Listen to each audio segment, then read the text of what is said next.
Nous voici sur la sphère rayonnement qui est votre troisième sphère à travailler dans ce parcours Genius. C'est une sphère qui est reliée à votre génie, à votre particularité unique. Ici, votre génie s'exprime. À faire la différence entre génie, donc caractéristique du génie, et zone de génie, la zone où ce génie peut s'exprimer. Dans la zone de génie, on a euh, plusieurs sphères qui vont intervenir et je vous ai mis ici un lien pour aller lire et je vous ai mis d'autres textes dans votre formation. Alors, cette sphère rayonnement ouvre la porte donc à votre potentiel de génie. Elle s'active lorsque vous osez vivre vos rêves. C'est une phrase très très importante, ça a l'air de rien. Pourquoi? Parce que en fait, l'âme, lorsqu'elle s'est incarnée, a rêvé de notre vie, a rêvé de notre histoire incarnée, a rêvé de ce qu'elle allait faire dans notre vie. C'est un rêve quelque part qu'elle a projeté dans l'espace des rêves, d'où elle vient, l'espace astral. Ce rêve qui est une histoire en particulier, par exemple, Wana qui va être prof, qui va être chercheur, qui va être ci, qui va être ça, qui va quitter son pays, arriver en France pour enseigner les génétique. Mon âme a rêvé ça. Et mon âme m'a contacté et vous a contacté, vous tous, entre 0 et 7 ans, justement quand on y était enfant et qu'on était ouvert d'esprit. Elle nous a contactés pour nous partager par des ressentis, par des jeux, etc., ce rêve. Quand on était enfant, entre 0 et 7 ans, on a contacté donc ce rêve individuel. On se mettait par exemple à décortiquer des grenouilles et on est arrivé médecin. On se mettait à écrire sur des tableaux, à faire la petite maîtresse avec devant nos poupées, etc. Ben, ce rêve s'exprimait justement quand on était enfant. C'est vrai que on prend, en fait, on rencontre, on se donne rendez-vous avec ce rêve, on permet aux enfants de rencontrer ce rêve si on les laissait en fait être tranquilles à jouer jusqu'à l'âge de 7 ans, ce qui n'est pas le cas dans l'Occident parce que on les envoie à l'école. Et du coup, c'est pour ça que c'est compliqué parfois à l'âge adulte de ressentir l'énergie de notre rêve, l'énergie de notre mission, parce qu'on n'a pas eu le temps en fait de jouer avec quand on était enfant. J'ai constaté pas ça parce que moi en Roumanie, il n'y avait pas justement ces écoles à l'époque. J'étais tranquille jusqu'à l'âge de 7 ans. J'ai commencé après l'école. Du coup, j'ai eu le temps vraiment et je me suis rendu compte à quel point vraiment je suis entrée en contact avec cette énergie et que lorsque je suis devenue adulte, ben, je savais qu'elle était là. Je la connaissais. Je savais de quoi elle était faite. Voilà. Du coup, c'est normal que on n'arrive pas en fait à la définir, qu'on n'arrive pas à mettre le doigt dessus parce que voilà, on n'a pas vraiment ressenti entre 0 et 7 ans. Alors, cette lumière sort de l'intérieur de notre ADN et inonde notre corps physique.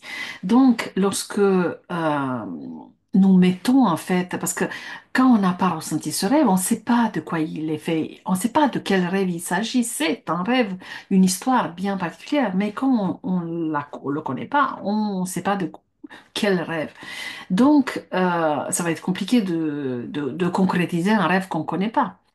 Mais il y a moyen quand même de se donner rendez-vous avec lui, d'aller chercher des portes et à ouvrir des portes et aller le chercher lorsque nous concrétisons des rêves, lorsque nous nous mettons en fait dans cette énergie de vouloir euh, mettre dans la matière, concrétiser dans la matière, manifester ces rêves dans le concret. Nous mettons en fait à mi-chemin, nous nous mettons sur la voie de notre rêve parce que c'est la même énergie quelque part. On s'autorise à ouvrir ces portes et à un moment donné, notre rêve va nous parler. Mais si on le fait pas, bah c'est sûr que notre rêve, il peut beau toquer aux portes, mais si c'est la troisième, quatrième porte plus loin, on aura du mal à l'entendre. On commence à concrétiser des rêves, c'est important. Les rêves, c'est pas du waouh, c'est pas forcément aller à Bali, et voilà, etc., être sur une île paradisiaque. C'est vraiment très, très personnel. Par exemple, pour moi, et ça peut être des choses très simples. Pour moi, c'était de garder mes enfants. J'ai fait congé parental 3 ans et je l'aurais fait école à la maison 3 ans et j'étais dans mon rêve, même si ça parle pas à d'autres et c'est voilà, c'était normal. Mais pour moi, c'était puissant, c'était vraiment ce que je voulais faire et je l'ai fait. Et c'est sûr que lorsque je l'ai fait, ça a vraiment ouvert des choses à ce moment-là. C'était pendant cette période que j'avais l'accès au plus d'informations. J'avais le temps, certes, mais j'avais aussi l'ouverture, en fait. Et c'est là où j'ai appris le plus de choses. C'est là, finalement, où j'ai préparé toutes ces informations qui me servent maintenant dans les clés génétiques. Et j'aurais dit que c'était juste pour garder mes enfants, mais c'est faux. Alors,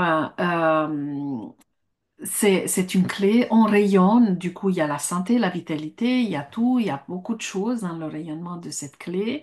Elle nous guide à trouver les bonnes expériences, les bonnes expériences et personnes de notre vie, et elle a une tendance à nous guider vers des habitudes plus saines. On ne peut pas rayonner dans notre génie si notre corps est malade, si notre corps est trop encombré de choses toxiques, voilà. C'est important de vraiment se donner aussi cet objectif d'allègement, de nettoyage, de toxines, etc. Parce que c'est dans un corps plus léger et mieux vibrant, plus vibrant au niveau de la vibration que le génie peut s'exprimer. Le génie, pour moi, c'est vraiment une association, c'est une équipe entre votre âme et votre corps, votre ego, le personnage incarné. L'âme, elle peut beau avoir un rêve, elle peut beau rayonner avec sa particularité d'impact de lumière, si elle n'est pas contenue par le corps, si le corps peut pas la porter, peut pas l'entendre, ben, le corps va pas rayonner, elle va pas être connue parce que c'est le filtre, c'est le corps, hein, elle est contenue dans le corps. Par contre, si le corps, il est très spirituel, il est ouvert, il est en communication avec l'âme, mais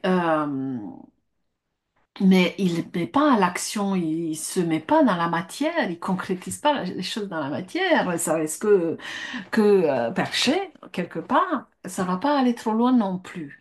Du coup, c'est vraiment un mélange de deux. Qu'est-ce qu'on fait? L'âme a sa volonté, le corps a ses limites, on peut dire comme ça, avec toutes les croyances, avec toutes les peurs, etc. C'est un travail d'équipe de mettre en place des choses pour avancer. C'est toujours le corps qui donne le tempo, c'est le corps qui va freiner, c'est le corps qui va aller dépasser les blocages, qui va aller voilà, mettre en place des choses.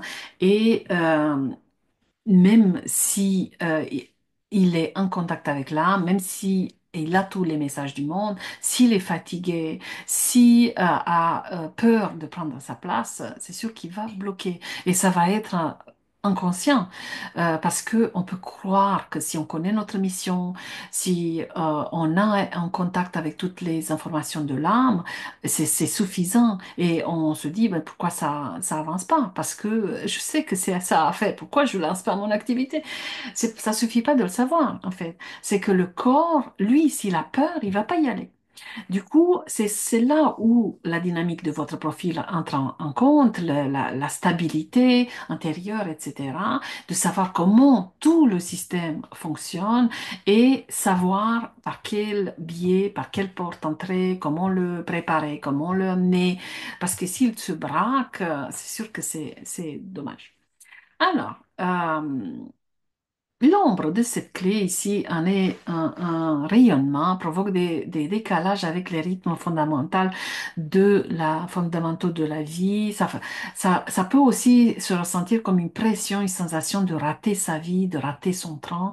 Se manifeste quand on veut rentrer dans le moule, être différent de notre nature profonde ou être garant des peurs de notre famille, de notre lignée. Cette clé s'est activée comme toutes les autres par des événements à certains moments de notre vie. C'est sûr qu'on a dû entrer dans le moule parce que c'est justement ce personnage incarné qui va prendre le relais. Il a dû aussi se forger.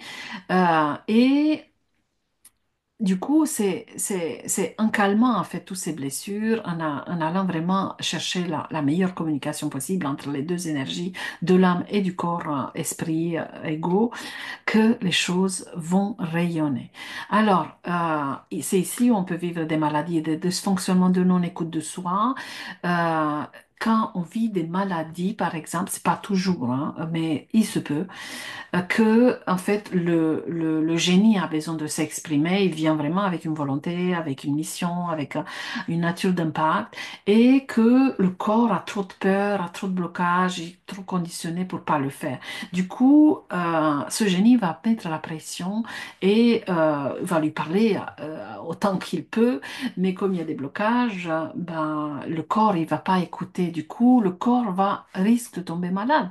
Parce que parfois, on peut passer aussi par là ou avoir des difficultés vraiment de santé pour quand on bloque les énergies qui doivent s'exprimer. Le don de cette clé, ici, dans le rayonnement, c'est pour apprendre à s'aligner, en fait, aligner notre corps à la résonance de Schumann. Nous commençons naturellement à ralentir le rythme de notre vie quotidienne. C'est pour ça qu'on peut pas rayonner, on peut pas impacter si on est à 100, 300 à l'heure dans tout ce qu'on fait, toujours dans le guidon. On n'a pas le temps en fait de se connecter. On vit tout par défaut. On va vivre ce qui est là dans notre système, tous les mécanismes, les choses qui sont par défaut vont se vivre à travers nous et nous, notre rayonnement propre il n'aura pas la place de s'exprimer. Ça ne va pas dire qu'on va avoir une vie basse, une vie qui manque des choses. On peut très bien réussir, sauf que ça va pas être vraiment notre destinée. Ça va pas être vraiment l'énergie de cet esprit, de cet rayonnement. C'est pour ça qu'il y a des gens qui réussissent énormément et qui se retrouvent très mal après parce que il leur manque toujours quelque chose. Et du coup, on peut rayonner et faire les choses simplement, hein, être une super maman au foyer, et être des choses simples, tout simplement, mais être complètement dans notre destinée et laisser vraiment ce rayonnement se produire. Et là, on est vraiment dans notre impact. On est vraiment dans ce qui est meilleur pour nous, dans notre destinée. Ce dont nous invite à devenir en fait un individu plus contemplatif. C'est pour ça que les clés génétiques nous aident énormément à activer ce génie parce que on contemple en fait ce qui bloque, ce qui traîne, les croyances, etc. Et on libère l'espace, on libère un peu tout, on défriche un peu tous ces blocages et le génie peut mieux agir. C'est un canalisateur, un catalyseur, pardon, de bonne fortune grâce au principe de synchronicité. Lorsque justement on ouvre ses portes et qu'on s'autorise à impacter, on s'autorise à rayonner et qu'on met en place les rêves, là ça va activer aussi hein, ce niveau, on va créer des synchronicités, il va y avoir vraiment des opportunités. Et quelque chose que j'ai pas dit et qui est très, très important, c'est que le rayonnement de votre génie, avec la destinée, l'impact, etc., sont prévus sur une autre ligne de temps de celle où nous sommes. Si vous impactez pas, si vous sentez toujours ce manque, c'est que vous n'êtes pas sur cette ligne de temps. C'est aussi simple que ça. Si vous êtes là à faire cette formation, c'est le cas. Et on rentre sur une ligne de temps, on saute des lignes de temps chaque fois qu'on évolue. Mais il y a une ligne de temps bien précise où se trouve cette perle et ce rayonnement et ce génie. C'est un autre niveau. Et ce niveau demande donc la première condition d'oser vivre nos rêves et à un moment donné, il va vraiment nous propulser, mais pas que. Et sur ce niveau, ça me demande vraiment de nous engager par rapport à ce qu'on a dans les tripes, par rapport à ça. Et c'est sur ce niveau, en fait, qu'on va pouvoir impacter. Du coup, ça demande de délester des choses, ça demande vraiment des changements. Et c'est c'est sur ce niveau que les synchronicités peuvent vraiment se produire, ça va être beaucoup plus fluide, etc. On peut croire quand on est sur les niveaux inférieurs que les choses sont compliquées, que ça va jamais se produire, que c'est long. On peut se raconter plein de choses, qu'on est trop sensible, qu'on n'est pas assez, etc. Et quand on s'autorise avec tout ce qu'on a, avec toutes nos facettes de nous-mêmes, avec nos ombres, avec toutes nos difficultés, quand même de le faire parce que voilà, on est là quand même pour impacter. Là, il va y avoir une ouverture et là, on va pouvoir en fait attirer cette énergie à nous et qui vient nous chercher et nous mettre quelque part l'ascenseur en place. Notre véritable destin commence à se dévoiler. Le CD de cette clé, c'est l'émanation qui traverse l'essence de notre être. C'est une qualité d'âme par excellence. Ça nous montre la voie E de notre voie X venue impacter et rayonner. La qualité de cette conscience quand nous nous autorisons justement à être nous-mêmes. On s'autorise à être dans notre authenticité, à être nous-mêmes lorsque nous nous autorisons à aller voir nos côtés d'ombre et à les intégrer dans le quotidien. Oui, je suis agressive, ça me permet d'être une super avocate, mais et je l'assume, c'est comme ça, j'ai ça en moi, c'est mon don. Et tant que je ne l'autorise pas, ben, c'est sûr que le rayonnement va avoir du mal à percer. Il y a par exemple, le rayonnement est connecté à la spiritualité, à cette sensibilité, au fait d'être spirituel. Et il est connecté à l'argent aussi, le fait de s'autoriser à gagner de l'argent, c'est lié. On peut se dire, ben non, moi je veux pas forcément gagner beaucoup d'argent, c'est pour juste impacter. Non, non, non, c'est lié.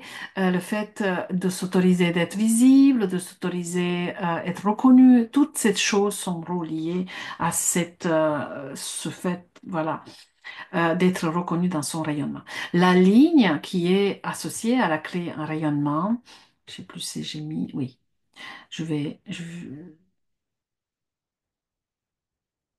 ouais, j'ai écrit deux, trois choses par rapport à ça parce que c'est important dans cette sphère. La ligne donne la façon dont votre rayonnement se passe. Si c'est une ligne une, ça se passe vraiment à travers la solitude, etc. Mais regardez la vidéo ou les textes par rapport aux lignes. Alors, qu'est-ce qui se passe avec ce génie qui se cache dans ce rayonnement? Comme dans l'image, votre génie qui a l'air de bouder là, parce qu'il est un peu à l'écart, à l'étroit, euh, voilà, c'est vraiment votre unicité qui a besoin de s'exprimer, parce que c'est que dans cette unicité que vous pouvez vraiment impacter à la hauteur de votre génie. Bah, il sort de temps en temps de sa lampe et il fait son taf. On est dans notre génie, mais par petites miettes comme ça de temps en temps. Et comme c'est pas avec cette autorité d'être là, avec cette validation à l'intérieur, du coup on n'est pas vraiment devant la bonne personne au bon moment. Tout ce qu'on donne de notre génie, ben, c'est rendu par miettes parce qu'on ne reçoit pas la validation vu qu'on ne se l'autorise pas de la voir. Et c'est justement cette validation qui va faire grossir notre génie et qui va le faire sortir de la lampe pour vraiment aller impacter. C'est là la stabilité, c'est là où on se voit vraiment dans notre génie. C'est vrai que c'est une sphère inconsciente, ça prend du temps à se définir dans notre génie. Euh, c'est aussi parce qu'il est fluctuant, parce qu'il avance avec nous. Moi, je le vois comme un arbre. Chaque année, l'arbre va avoir une nouvelle branche. Les fleurs ont muté un peu, elles sont plus blanches, elles sont légèrement rosé parce qu'il y a eu les abeilles qui ont fait leur taf, etc. Et du coup, notre génie fleurit de façon différente, a d'autres capacités. Il évolue vraiment avec nous, il s'exprime à chaque fois de façon différente. À chaque fois que j'explique mon génie dans les ateliers, que je raconte ce que je sais faire quelque part à l'intérieur de mon génie, à chaque fois, je suis surprise en fait de le raconter avec d'autres mots, avec d'autres capacités, parce que justement, il évolue. Ce génie, c'est sa percée en fait du génie est liée intimement à notre évolution spirituelle. C'est vrai que ça demande de se connecter à cette âme, de vouloir accepter cette sensibilité en nous, sinon il va y avoir une mauvaise entente en fait entre les deux côtés. Le génie est une manifestation de l'activation de nos dons. Nous avons activé tous nos dons entre 0 et 7 ans, ça commence par là, et on les réactive et active tout au long de notre vie par percée. Et du coup, lorsque nous travaillons nos clés, ben, ça va vraiment les accentuer, ça va vraiment les rendre stables en fait. Ça, c'est plus par percée, c'est une dynamique plus construite. Le génie est l'instrument caché de notre intuition, c'est la force de motivation intérieure qui se trouve en dehors de notre conscience, c'est aussi le véritable destin. En fait, lorsque nous sommes dans notre génie, on commence vraiment à dévoiler notre destin. On se sent en fait dans cette mission. Quelques caractéristiques pour vous aider par rapport à ce destin des génies, c'est la créativité, la joie, c'est la curiosité de sortir des habitudes, c'est l'authenticité et l'originalité, c'est la détermination et la persévérance, l'intuition et les dons, les talents uniques, la sagesse, la connexion spirituelle, l'alignement avec notre vérité intérieure. Et ensuite, vous appliquez ça par rapport à votre clé et vous allez donner vraiment les colorations uniques.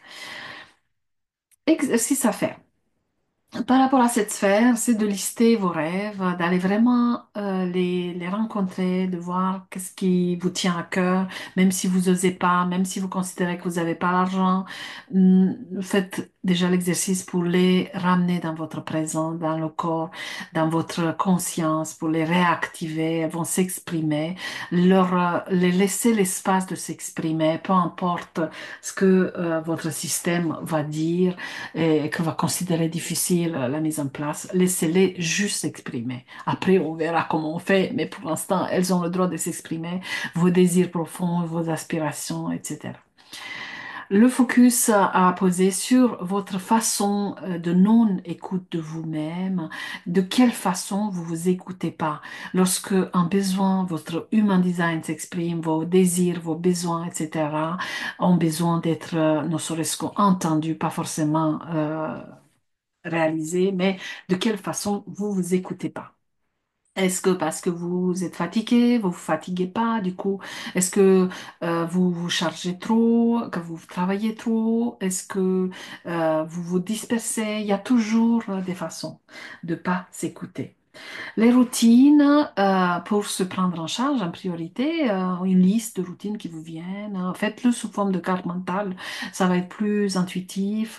Voilà, vous avez tel besoin, par exemple, d'avoir du temps ou de créer ou de faire du sport, etc. Et ensuite, par des branches comme ça, sur votre carte mentale, vous dessinez un peu les routines qui peuvent être mises en place. Notez, notez les rêves de la nuit, commencez à avoir cette habitude parce que les rêves de la nuit sont reliés aussi à notre rêve. Pas tous parce que ce sont des espaces astrales, il y a plein de choses qui se passent dans les rêves, mais commencez quand vous sentez que vous avez rêvé avec un contenu plus profond, où il y a des signes, il y a une signification, etc. Notez ces rêves, prenez l'habitude de les noter, surtout dans les 5 minutes avant vous lever, quand vous êtes encore un peu dans cet état à moitié réveillé, à moitié endormi. Et notez aussi les signes de la journée. Ça va vous ouvrir un peu plus à ces significations, ce que votre rêve va vous communiquer.